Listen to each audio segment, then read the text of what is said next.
আসসালামু আলাইকুম সবাইকে। আমি মাহমুদুল হাসান, আপনারা দেখতেছেন আমার চ্যানেল মিস্টার ইংলিশ। তো আজকে আমরা আলোচনা করব হচ্ছে এইচএসসি ইংলিশ ফার্স্ট পেপারের কোশ্চেন নাম্বার 2 এর ফ্লোচার্ট। তো আজকে আমরা ফ্লোচার্ট শিখবো এবং সবথেকে অবাক করা বিষয় হচ্ছে আজকে আমরা জাস্ট একটা নিয়মেই কিভাবে আপনারা খুব ভালো মতো খুব চমৎকার ভাবে ফ্লোচার্টটা করতে পারেন সেই প্রক্রিয়াটা আমরা শিখবো।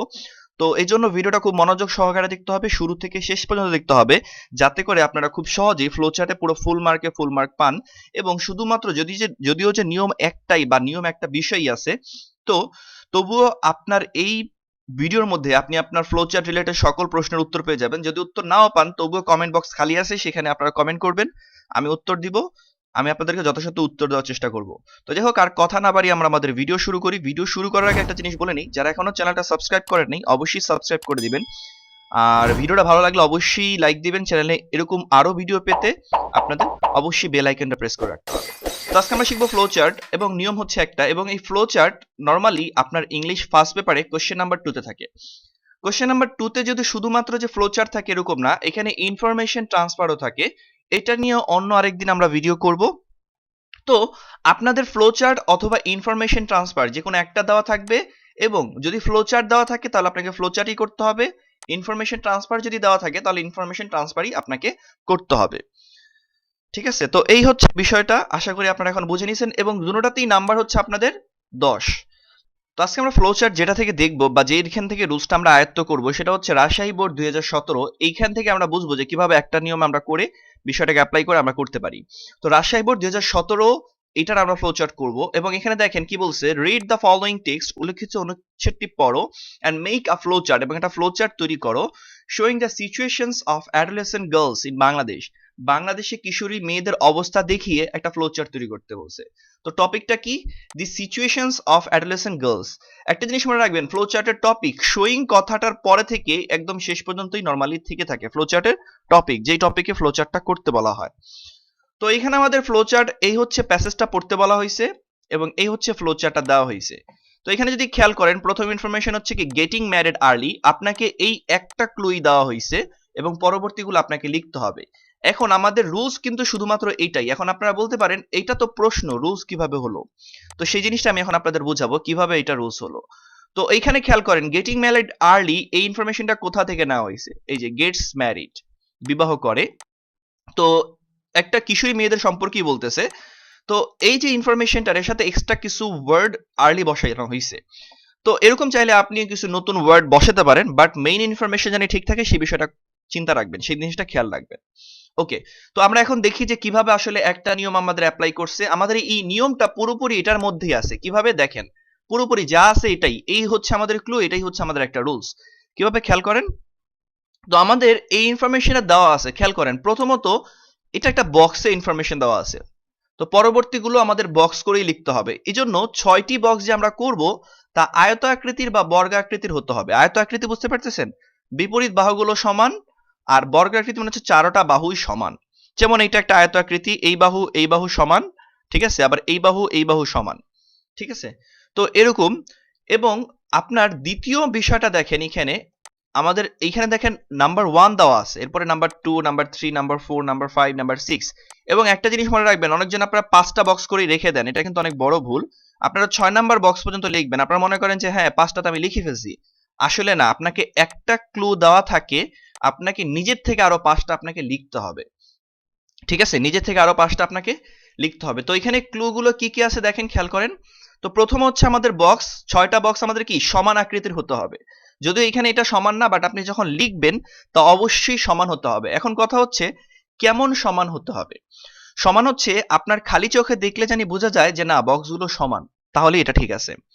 এরপরে দেখেন এখানে নাম্বার 1 যেহেতু ব্যবহার করছে, তাহলে আমরা পরবর্তী বক্সগুলোতেও এই নাম্বারের ধারাবাহিকতা রক্ষা করব। এটা নাম্বার 1 হলে পরেরটা নাম্বার 2, এরপরটা number 3, number 4, number 5 and number 6। 3 নম্বরে দেখেন এখানে জি যেটা আছে সেটা ক্যাপিটাল আছে। তো এটা যেহেতু ক্যাপিটাল আছে, আপনাকে প্রথম যখনই আপনি কোনো পরবর্তী ইনফরমেশন গুলো লিখবেন, প্রথম যে লেটার গুলো আছে সেটা ক্যাপিটাল করতে হবে, প্রথম লেটারটা। ঠিক আছে, এখন একটা জিনিস বলে দিই, ক্লুর মধ্যে যদি ক্যাপিটাল না থাকে আপনাদের এক্সামে, তাহলে আপনার ক্যাপিটাল করার কোনো দরকার নেই। যেরকম ঢাকা বোর্ডে 2018 সালে পরীক্ষাতে কিন্তু ক্যাপিটাল ছিল না। ঠিক আছে, তো আপনার এই ক্যাপিটাল লেটার যে থাকবে এরকম না, যদি প্রশ্নের মধ্যে না থাকে তাহলে আপনি দিবেন না, সমস্যা নেই। আমাদের ক্লুটো শুধুমাত্র এটাই তো আমাদের রুলস, আমরা এটা অনুসরণ করব। তো এটা যেহেতু প্রথমে ক্যাপিটাল আছে, আমরা প্রথম লেটারটা ক্যাপিটাল করব, এবং দেখেন পরবর্তীতে এটাতে তীর চিহ্ন আছে, এখানে তীর চিহ্ন আছে, এখানে তীর চিহ্ন আছে, এখানে তীর চিহ্ন আছে, এখানে তীর চিহ্ন আছে। তাহলে আমরা প্রতিটা বক্স, প্রথম বক্সটা লেখার পরে পরবর্তী বক্সগুলো আমরা কি করব, তীর চিহ্ন দিয়ে নির্দেশ করে দিব যে পরবর্তী বক্সগুলো। এবং একটা জিনিস অবশ্যই মনে রাখবেন, আপনি যখন তীর চিহ্নগুলো দিচ্ছেন তখন যেন তীর চিহ্নটা বক্সের সাথে জানি না লেগে যায়, এই জিনিসটা খেয়াল রাখবেন, তাহলে কিন্তু বক্সের সৌন্দর্য নষ্ট হবে এবং এটা হয়তো টিচার খারাপভাবে নাম্বারও কেটে দিতে পারে। আচ্ছা, এখন খেয়াল করেন আমাদের পরবর্তী 5 নাম্বার কি, দেখেন এই যে ইনফরমেশনটা যে লিখলো এখানে কিন্তু কোনো ফুল স্টপ নাই। তো যেহেতু কোনো ফুল স্টপ নাই, এজন্য আপনি তথ্য লেখার ক্ষেত্রে কোনো ফুল স্টপ দিবেন না। তো এজন্য আপনারা যখনই কোনো ফ্লো চার্ট করবেন তখনই দেখবেন যে এই ফ্লো চার্টের মধ্যে কি কি বিষয় আছে যে আমরা পরবর্তী বক্সে লক্ষ্য রাখতে পারি। ঠিক আছে, তো আমি এখানে 5টা বিষয় অলরেডি বলে ফেললাম, বক্সের বিষয়, তারপর হচ্ছে নাম্বারের ধারাবাহিকতা, প্রথম লেটারটা ক্যাপিটাল, শেষে কি হবে, ফুল স্টপ হবে না, তীর চিহ্ন দিয়ে পরবর্তী বক্সগুলো নির্দেশ করে দিতে হবে।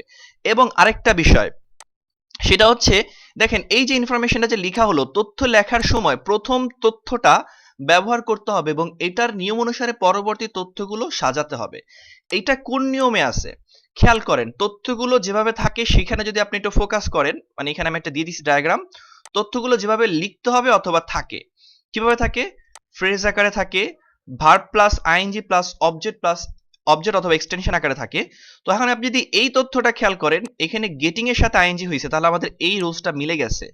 তো এই হচ্ছে তথ্যগুলো যেভাবে থেকে থাকে, বিং এর পরে এক্সটেনশন দিয়ে শুরু হয়, হ্যাভিং এর পরে এক্সটেনশন থাকে, সাবজেক্ট থেকে তারপরে ভার্বের সাথে আইএনজি দিয়ে শুরু হয়ে থাকে, সাবজেক্টের পরে ভার্বের সাথে সরাসরি আইএনজি দিয়ে তারপর বাকি অংশ থাকে, ভার্ব 3 থাকে, টু প্লাস ভার্বের বেস ফর্ম মানে হচ্ছে ইনফিনিটিভ থাকে, তারপরে শুধুমাত্র ভার্বের বেস ফর্ম থাকে, ভার্ব 1ও থাকতে পারে, ভার্বের প্রেজেন্ট ফর্ম, ভার্বের সাথে এস অথবা ইএসও থাকতে পারে, ইভেন ভার্বের পাস্ট ফর্মও থাকতে পারে। এখন এই যে লাস্টে যে তিনটা বললাম, এই তিনটা থাকতেও পারে নাও থাকতে পারে, নর্মালি বেশিরভাগ জায়গায় দেখবেন এই তিনটার কথা নাই, বাট যেহেতু আমি এই রুলস গুলো তৈরি করছি টোটালি প্র্যাকটিসের উপরে অ্যানালাইসিস করে, এই জন্য আপনার এই বিষয়গুলো উল্লেখ করে দিছি।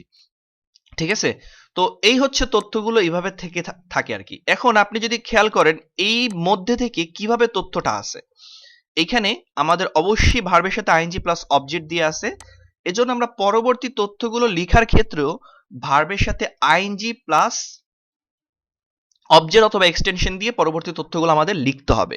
ঠিক আছে, আমরা এই তথ্যটা অনুসরণ করব। আর যদি আপনি অনুসরণ নাও করতে পারেন, এই জিনিসটা মাথায় রাখবেন, আপনি ফ্রেজ আকারে দিতে পারবেন, এটা কোনো ক্লজ হবে না, কোনো সেন্টেন্স হবে না। ফ্রেজ মানে হচ্ছে সেখানে কোনো ফাইনাইট ভার্ব থাকবে না, ফাইনাইট ভার্ব মানে হচ্ছে ভার্বের প্রেজেন্ট ফর্ম অথবা ভার্বের পাস্ট ফর্ম, এই দুইটা ফর্ম যদি না থাকে ওই ফ্রেজের মধ্যে, মানে ওই শব্দগুচ্ছের মধ্যে, তাহলে সেটা একটা ফ্রেজ। ঠিক আছে, তো এই হচ্ছে আমরা বিষয়টা পেলাম। এখন আমি আপনাদের দুইটা ইম্পর্টেন্ট কথা বলি লাস্টে, এই দুইটা ইম্পর্টেন্ট কথা আপনারা মনে রাখবেন, কারণ এই দুইটার উপরে ডিপেন্ড করে আপনি কত ভালো মার্ক পেতে যাচ্ছেন, কারণ এমনও হতে পারে মাঝে মধ্যে টিচার আপনার নাম্বারটা কেটে দিতে পারে ফ্লোচার্টের উপরে। তো দুইটা ইম্পর্টেন্ট ইনফরমেশন কি, প্রথম ইনফরমেশন হচ্ছে আপনাকে একটা প্রশ্ন দেওয়া হয়েছে, the situations of adolescent girls in Bangladesh, বাংলাদেশে কিশোরী মেয়েদের অবস্থা। তো এই যে যে প্রশ্নটা আপনাকে দেওয়া হয়েছে, আপনি যখন উত্তরটা করবেন সবই যেন বাংলাদেশে মেয়েদের অবস্থা নিয়ে কথা বলে, এটা জানি কনটেক্সটের বাহিরে না যায় বা এই প্রশ্নের উত্তরের বাহিরে না যায়। ধরেন আপনাকে আনসার দি কোশ্চেনই করা হয়েছে, আনসার দি কোশ্চেনই বলা হয়েছে এই বিষয়গুলো লিখতে, তো আপনি আনসার দি কোশ্চেনের মতো লিখতেছেন, বাট এটা একটা ডিফারেন্ট ওয়ে ফলো করতেছে ফ্লোচার্টের মধ্যে, এটাই হচ্ছে পার্থক্য। আরেকটা বিষয় বলি, ফ্লোচার্ট মানে হচ্ছে প্রবাহ চিত্র, এটার কাজ হচ্ছে প্রবাহিত হওয়া, এটা ব্যবহার হয়ে থাকে সাধারণত আপনি যখন কোনো মিটিং এ থাকেন, কোনো প্রেজেন্টেশন দেন, তখন আপনার অনেক বড় বড় তথ্যগুলো আপনি অনেক বড় আকারে প্যারাগ্রাফ আকারে আপনি উপস্থাপন করতে পারেন না। যেহেতু আপনি প্যারাগ্রাফ আকারে উপস্থাপন করতে পারেন না, সেজন্য আপনি মেইন পয়েন্টগুলো ওটার উল্লেখ করে রাখেন এবং সেগুলো দিয়ে একটা ছোট ছোট নোট বানান, সেই নোটটাকেই নর্মালি ফ্লোচার্ট ধরা হয়। এবং এই ফ্লোচার্টের কাজ হচ্ছে প্রবাহিত হওয়া। অনেকজনের প্রশ্ন থাকে যে আমি তো ফ্লোচার্ট করব, ফ্লোচার্টটাকে আমরা এই পাশাপাশি করব না নিচে নিচে করব। তো আমি বললাম ফ্লোচার্টের কাজ হচ্ছে প্রবাহিত হওয়া, তো প্রবাহিত হলে এভাবেও প্রবাহিত হতে পারবে এবং নিচে নিচেও প্রবাহিত হতে পারবে। তো এই হচ্ছে ডায়াগ্রামটা ফ্লোচার্ট, আপনারা এটা ফলো করতে পারেন। প্রথমত আপনাকে টাইটেল দিতে হবে, টাইটেল দেওয়ার পরে আপনি 1 number 2 number 3 number 4 number 5 number 6 number box করবেন, এইভাবে করতে পারেন অথবা নিচে নিচেও করতে পারবেন। এটার কাজ হচ্ছে মেইনলি প্রবাহিত হওয়া, প্রবাহিত উপরে উপরে মানে পাশাপাশিও হয়, নিচে নিচেও হয়, এটা কোনো কিছু যায় আসে না, ঠিক আছে? প্রবাহটা ধরে রাখা। এবং একটা বিষয় বলি, অবশ্যই আপনি টাইটেলটা প্রথমত দিবেন। কি করবেন? টাইটেলটা লিখে ধরেন the situation of adolescent girls in Bangladesh, টাইটেলটা দেওয়ার পরে আপনি ইনফরমেশনগুলো সুন্দর মতো সাজিয়ে লিখবেন, ঠিক আছে? এভাবে টাইটেল দিবেন, আর এইভাবে যদি লেখেন তাহলে উপরে টাইটেল দিয়ে তারপরে লিখবেন, ঠিক আছে? তো এই হচ্ছে ফ্লো চার্টের ডায়াগ্রামটা আমি আপনাদের দিলাম, এতে করে আপনাদের হয়তো কিছুটা হলো আইডিয়া হবে, ঠিক আছে? এখন আমরা দেখি যে আমাদের এই যে ফ্লো চার্ট যেটা আছে সেটা সলভের ওয়েটা দেখি যে কিভাবে আমরা সলভ করব। তো আপনি যদি খেয়াল করেন এখানে আসলে বাংলাদেশি মেয়েদের মানে কিশোরী মেয়েদের অবস্থা নিয়ে কথা বলছে। তো এখানে যদি খেয়াল করেন এখানে ইনফরমেশন পরবর্তী আছে drops out of school, begin full-time work in her in-laws household, তারপরে in her in-laws household she is marginalized, এটা হচ্ছে marginalized, এটা একটা ইনফরমেশন।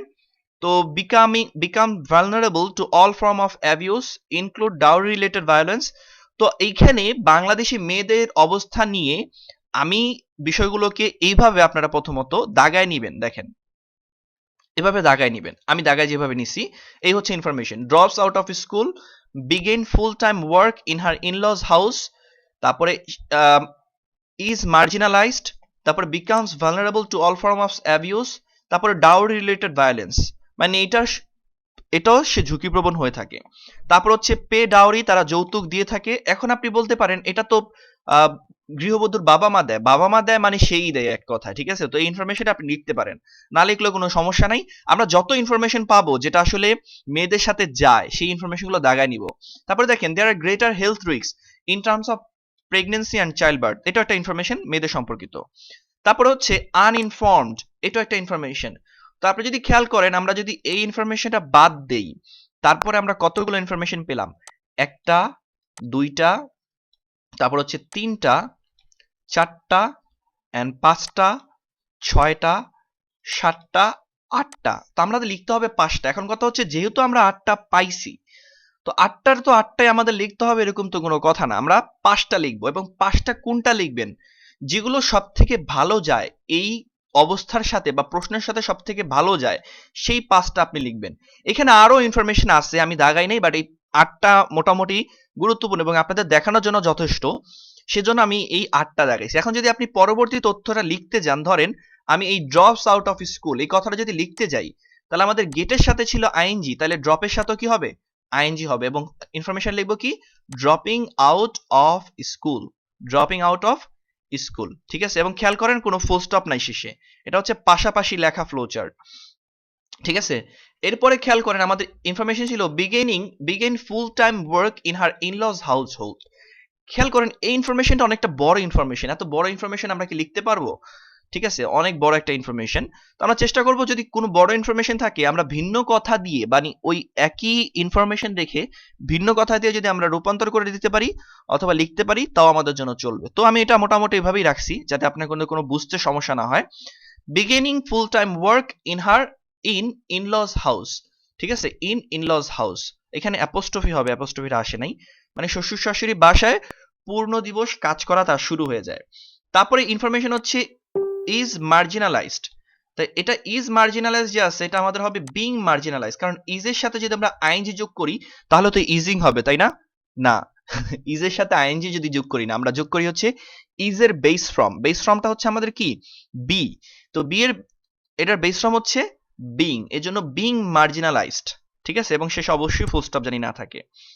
এরপরে আমাদের ইনফরমেশন ছিল becomes vulnerable to all forms of abuse।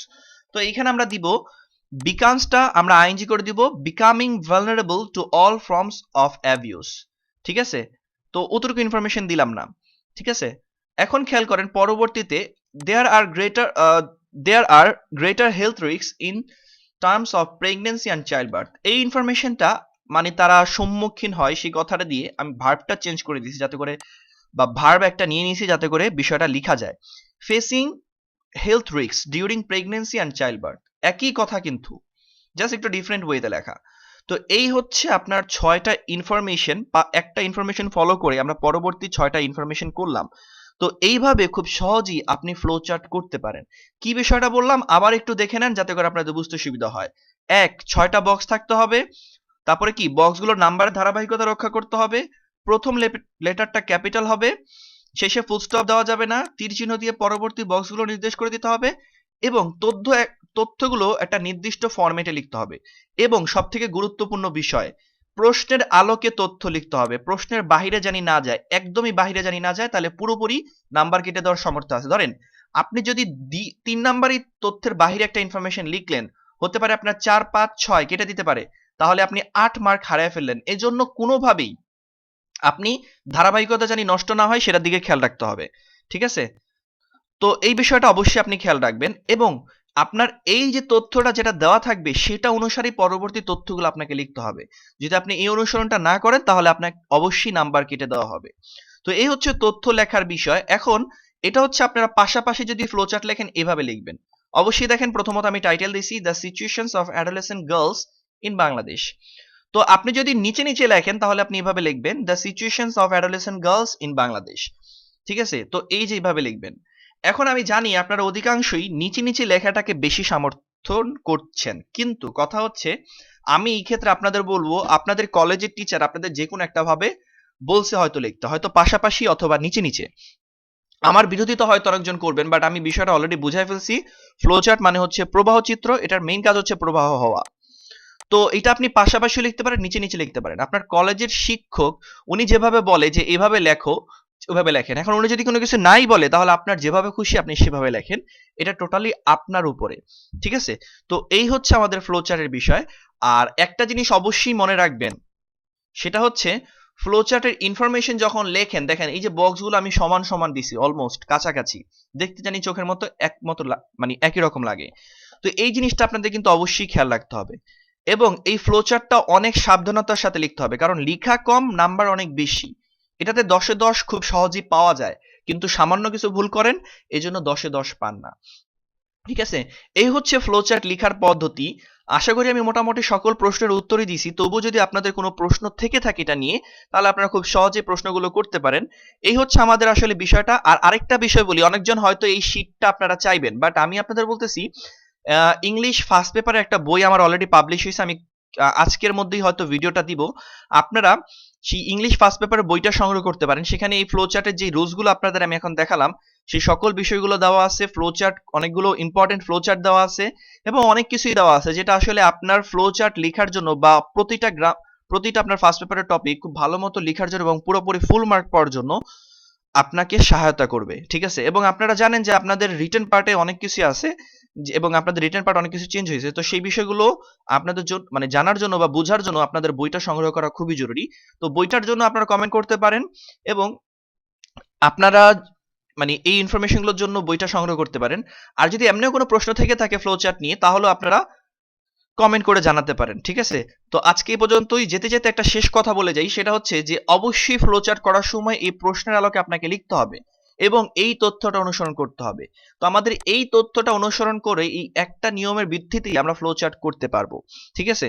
তো ভিডিওটা শেষ করার আগে একটা জিনিস বলে যাই, সেটা হচ্ছে চ্যানেলে যদি এখনো সাবস্ক্রাইব করে না থাকেন অবশ্যই সাবস্ক্রাইব করে দিবেন। ভিডিওটা কেমন লাগলো অবশ্যই জানাবেন। আজকে এই পর্যন্তই। অন্য একদিন অন্য আরেকটা ক্লাসে দেখা হবে। আর কোন টপিকে নেক্সটে ক্লাস করতে চান সেটা অবশ্যই জানাবেন। আজকে এই পর্যন্তই। ভালো থাকবেন সবাই। আল্লাহ হাফেজ।